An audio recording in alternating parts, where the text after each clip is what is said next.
I'm Alex, 32, and for the past 6 years, I've been the silent financier of my extended family's illusions of stability. It started small, covering a phone bill here, helping out with a school trip there. But somewhere along the way, it turned into monthly rent payments, car insurance, tuition for a niece I barely saw outside of birthdays, and emergency credit card debt that never seemed to stop being an emergency. I'm not rich. I just learned how to manage money better than the rest of my family. And when I got a decent paying tech job out of state, I figured helping out here, and there was just what family did. But there's a difference between helping and being used. Last weekend, I flew back home for my mom's birthday, or at least, that's what I thought the occasion was. I'd already paid for the flight, booked myself a modest Airbnb because my childhood room had been converted into a craft storage area, and even bought my 14-year-old niece Emma a designer purse she had been begging for through passive-aggressive Instagram stories. I saw the screenshots. She made sure I did. She even tagged me in a manifesting this nail polish story a week before her birthday. I knew it was manipulative, but I told myself, maybe she's just a kid trying to fit in. I wish that were true. The moment I walked into the backyard, balloons, loud music, a giant cake with pink cursive frosting, I knew I'd been tricked. This wasn't a birthday party for my mom. It was a full-blown congratulations, Emma, party for getting into some private arts high school that cost more per semester than my college degree she'd gotten, and because I wrote the recommendation letter and helped pay for the prep classes. But my name wasn't mentioned once in the slideshow montage playing on a rented screen above the pool. Instead, I walked into the middle of some kind of weird family pageant. My brother, James, Emma's dad, was holding court with a drink in hand, telling stories about all the sacrifices they made to get Emma into the school. His wife, Trina, was crying fake tears as if she personally coached Emma through every application. Nobody had even told me this party was happening, and by the time I realized what was going on, I'd already been handed a drink and told to smile for the family photo. I plastered on the same forced grin I'd worn since high school reunions and weddings I wasn't invited to but paid for anyway. James gave me a pat on the back, hard enough to feel like a warning. "Look who finally showed up," he said with a smirk. "You got here just in time for the toast." Emma, dressed like an influencer on her way to Coachella, strutted over with the purse dangling from her wrist like it was radioactive. She looked me up and down and said, in front of half the family and a few random neighbors, "You're only invited because you pay for everything." A few people laughed. Some awkwardly glanced away. James chuckled and added, "Well, he knows his role. Right, Alex?" And that was the moment something in me went completely, utterly still. I just sipped my drink. Didn't smile. Didn't frown. Just watched the condensation crawl down the glass and waited until my hand stopped shaking. The rest of the night was a blur of clinking glasses, fake hugs, and shallow compliments. No one asked how I was doing, how work was going, or even where I was staying. I was a background character in a show I accidentally funded. When the music got louder and the dancing began, I quietly walked inside, past the dining room full of gifts, and grabbed my laptop from my bag. I sat in the corner of the living room, unnoticed, typing quickly, not angry, just focused. I logged into my banking app and started flipping switches. The joint account I'd set up to help James with temporary car payments? Closed. The pre-authorized tuition payments for Emma's school? Canceled. Every automatic transfer, from Netflix to their cell phone provider? One by one, I shut them down. I sent polite emails to their utilities company, to the property manager I'd been wiring rent to, and even to the subscription box service Emma used for her overpriced makeup kits. Canceled, canceled, canceled. Then I pulled a plain envelope from my bag, slipped in a folded piece of paper I'd printed weeks ago, a complete list of every payment I'd made on their behalf for the last 5 years, itemized. I added a note at the bottom in my cleanest handwriting. "This ends today. Alex." By the time I slipped the envelope onto the kitchen table and walked out the door, the party was still going strong. Nobody noticed I left. The next morning, I turned off my phone after watching it buzz 47 times in under 10 minutes. James, Mom, Trina, even Emma. I didn't open a single message. By the time they found the envelope, I was already boarding my flight back home. That's when the voicemail started getting ugly. The first voicemail came from James. His voice was sharp, but controlled, the kind of tone he used when he thought he was being diplomatic. "Hey, Alex, got your little note. Kinda dramatic, don't you think? I mean, if you had concerns, you could have just talked to me, man. Don't make a scene. Call me back, all right?" 5 minutes later, another came through. This time from Trina. Her voice cracked halfway through like she'd just finished crying or was gearing up to. Alex, I don't understand why you'd do something like this. Emma's heartbroken. Do you know what this kind of disruption does to her emotional stability? We trusted you. You said you were family. By noon, the tone had shifted. James again, this time yelling. You think you can just walk away? After everything we've built? After everything we've planned? Emma starts school in 2 weeks, Alex. 2 weeks. And you chose now to have a meltdown? Message after message, they stopped being about me and started sounding like desperate pitches to an investor they assumed was bluffing. I wasn't. I turned my phone off, set up a new number for work, and told HR I needed a few days of mental health leave. No questions asked. I hadn't taken a vacation in 4 years anyway, not that anyone in my family ever noticed. It's strange, the peace that settles in when you finally stop watering a dead plant. For the first time in years, I wasn't checking my balance every few hours to make sure there was enough to cover someone else's mess. I wasn't postponing dentist appointments or skipping vacations to make sure Emma had a new phone every September, or that James could keep pretending his freelance photography passion was more than just an excuse to avoid real work. But the silence didn't last long. 2 days after I got back, my mom called. I didn't answer, of course. But the voicemail she left? Alex, sweetheart. I think there's been a misunderstanding. Your brother's under a lot of stress. Emma's going through a critical developmental stage, and you know how sensitive she is. We just need to sit down, all of us, and talk like a family. Don't punish everyone over one comment. You're better than that. You're better than that. That line stuck with me more than I expected. Not because I believed it, but because I realized she didn't mean better than that morally. She meant better than retaliating, better than fighting back, better than asking for respect. And the real kicker? Not once, not a single time did she ask how I was doing. A week passed. Then 2. My email pinged with overdue notices addressed to James. My bank confirmed that the lease co-signed in my name had now been flagged for default. Emma's school tried contacting me with polite reminders that the fall tuition was late. I ignored them all. They'd find someone else. Or they wouldn't. Either way, it wasn't my problem anymore. But then came the message that turned everything from noise to fury. An email. From Emma. Subject line. Wow. Rude. No greeting. No punctuation. No full sentences, either. Just, you said you would always be there. Guess that was a lie like everything else. Don't worry, we'll figure it out since you clearly think you are better than everyone. Blocked. I stared at the screen, stunned for a moment, not because I was hurt, but because it was so profoundly ungrateful. No anger. No heartbreak. Just petty entitlement laced with teenage venom, written from a phone I bought, in a house I paid for, after a party I unintentionally funded. I wanted to laugh. I almost did. Instead, I logged into one final account, an old shared cloud drive I'd set up for the family to back up photos and documents. I changed the password. Then I changed the email recovery. And then I left one file in the folder, a scanned PDF titled, You're Welcome. Inside was every receipt I'd ever kept. Over $112,000 in support over the last 6 years. Rent, utilities, school fees, plane tickets, cell phones, grocery cards, Christmas gifts, emergency bailouts. At the bottom of the document was a simple message in bold, plain text. A one-man bank only stays open when it's respected. They didn't respond, but I know they saw it. A few days later, I got a knock on my apartment door. I hadn't told anyone where I lived, but James found out through our cousin who'd visited once. I didn't open the door, just watched through the peephole as he stood there, clutching a wrinkled envelope. He didn't knock again. He just placed the envelope on my doormat and walked away. I picked it up once I was sure he was gone. Inside was a handwritten note, jagged, rushed, and angry. Don't forget who made you. Don't forget who was there before your money. You don't just get to walk out on your family. You'll come crawling back. You always do. No signature. Just that. That night, I packed a small duffel bag, changed the lock on my door, and scheduled an appointment with a lawyer to remove my name from anything still connected to them. But it wasn't until I got one more call, not from James, not from my mom, but from Emma's school, that I knew the storm was really starting. They weren't asking for payment anymore.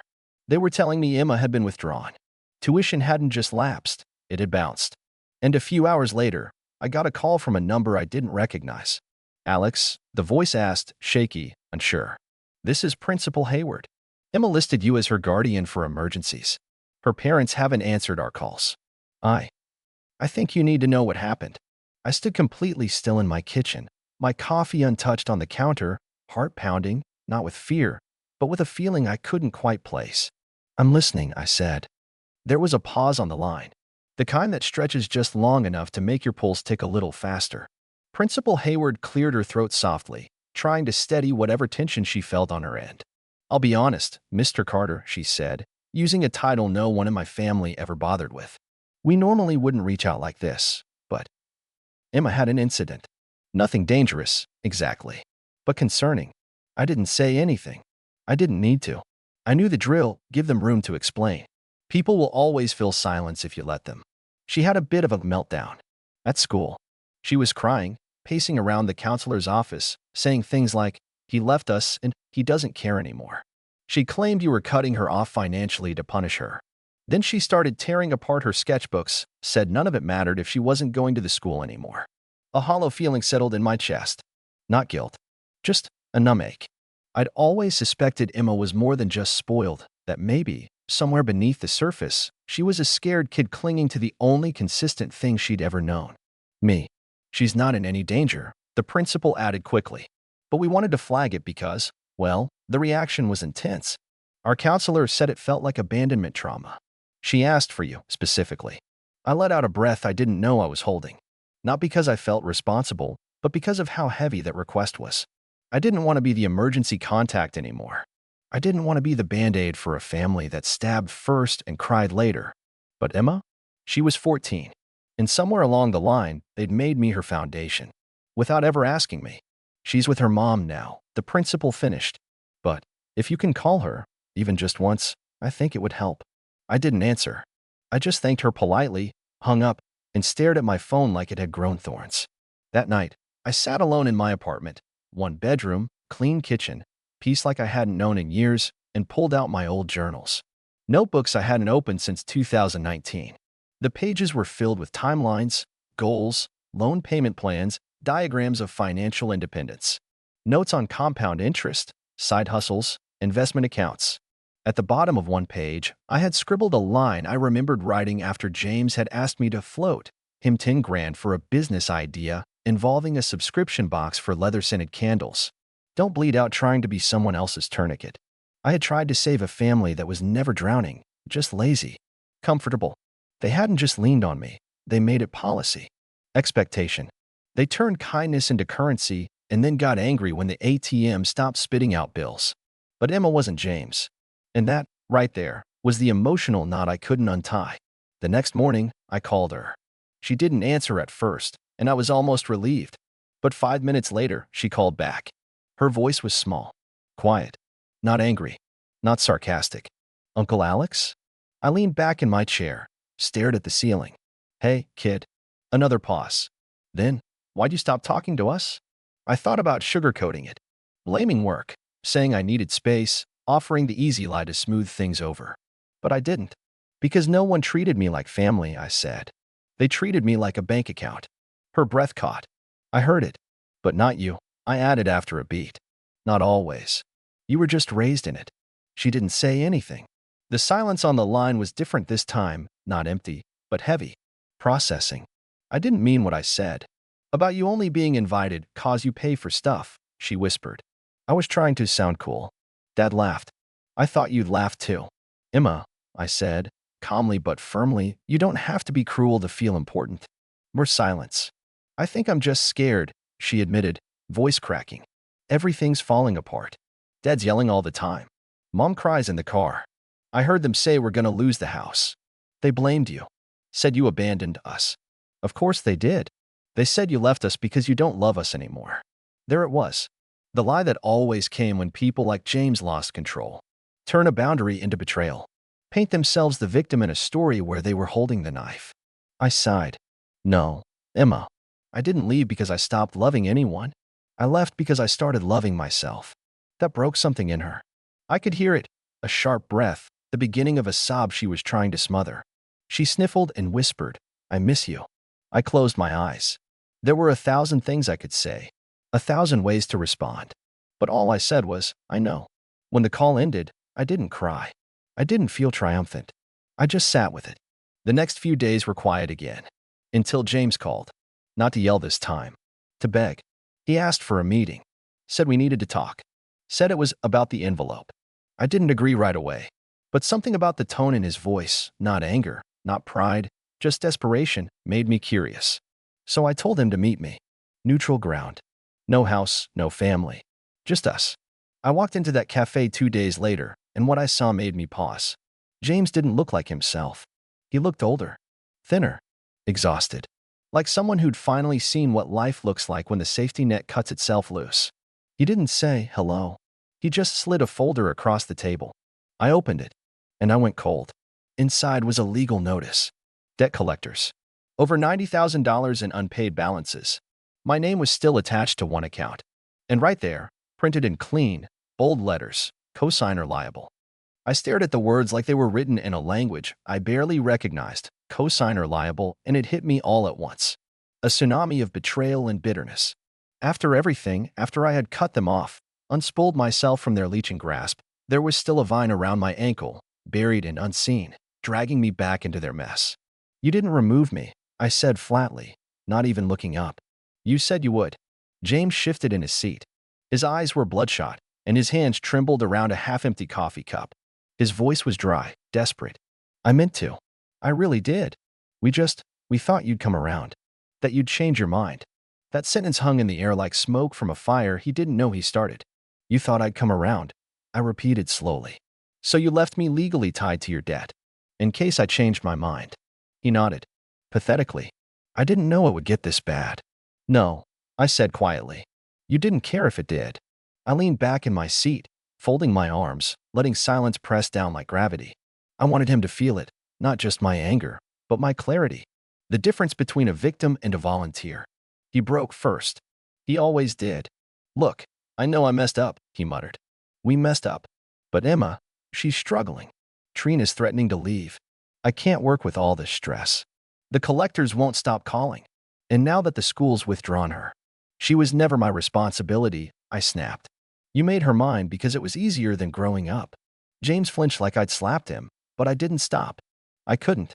You coasted on my paychecks and called it family. You let your daughter insult me in public and laughed. You watched our mother say nothing because she was too busy enjoying the ride. I was never a brother to you. I was your meal ticket. I didn't know you hated us this much, he mumbled. I don't, I replied coldly. If I did, I'd have never helped to begin with. But I've learned that love without boundaries is just self-destruction. He was quiet. Too quiet. And then he said something so absurd it nearly made me laugh. You could fix this. I blinked. You could call the collectors. Pay the minimums. Buy us time. My jaw tightened. James? I just told you. No, just hear me out, he interrupted, his voice cracking. You can afford it. You're good with money. You said it yourself. You love Emma. Don't punish her for our mistakes. He thought he was being noble. He thought this was a final Hail Mary, an appeal to my good heart, the one they drained dry and mistook for an infinite well. But I didn't raise my voice. I didn't storm out. I just opened my backpack, pulled out a small folder of my own, and slid it across the table. What's this? He asked. My lawyer's contact, I said. Inside is a notice of my intent to legally remove my name from every account associated with you. It also includes a repayment summary of what you owe me from the last 6 years. With interest. James looked at me like I had just handed him a death sentence. In a way, I had. You can't be serious, he whispered. I am, I said. You want to guilt me into saving you. But I didn't create this chaos. I just funded it. I don't have that kind of money. I know, I said simply, standing up. That's why you'll have to figure it out like every other adult. He didn't follow me out. He didn't even speak again. Just sat there, staring at that folder like it was a coffin nailed shut. It took 3 months of legal paperwork, back and forths with the bank, and a signed affidavit from my lawyer, but I was finally removed from the cosign loan. It cost me more money than I wanted to spend, but it was worth every penny for the peace it bought. I also filed a formal claim to recover some of what I was owed, and while I knew I'd never see most of it, the principle mattered more than the payout. In that same window of time, Emma emailed me. Not through her old account, which had apparently been shut down, but through a school-provided address at her new, less prestigious, but still decent, public arts program. Subject line, I'm sorry. The message was short. Honest. She didn't beg. She didn't excuse what she said. She just wrote, "I didn't realize what you were doing for us until you stopped. I hope I can be someone you're proud of someday. Thank you for giving me more than I ever deserved." That was the first time I cried in a long time. Not because I felt guilty, but because it reminded me that some part of what I tried to do did land. Maybe not with the adults, but with the next generation. With the one who still had time to be better than her parents. I replied simply, "You already are. Keep going." As for the rest of the family, my mother left 2 voicemails in early December. She wanted to make things right for Christmas and invited me to come home to reconnect. I didn't answer either call. Instead, I mailed a simple card. No photos. No warm message. Just one sentence. Sometimes the best gift you can give a family is distance. I never heard from her again. James? I got a notice from the county courthouse a few months later. Bankruptcy filing. They'd lost the house. I didn't celebrate. I didn't gloat. I just filed it away in a folder marked closure. And me? I moved. Got a better job. Found a smaller circle of people who didn't need to be bought to treat me with kindness. I started traveling, too, not just for work, but for myself. Paris, Kyoto, Vancouver. I even started a blog, documenting financial independence and how to cut ties with toxic family dynamics without losing your soul. One of my first blog posts went viral. Thousands of comments from people saying, "I thought I was alone. I didn't know you were allowed to say no. Thank you for helping me realize I'm not selfish for walking away." Sometimes I wonder if James ever saw it. I hope he did. Because in the end, my revenge wasn't loud. It wasn't cruel. It wasn't about burning their house down or ruining their lives. It was about this. I stopped letting people spin my piece like it was spare change. And that, finally, was enough.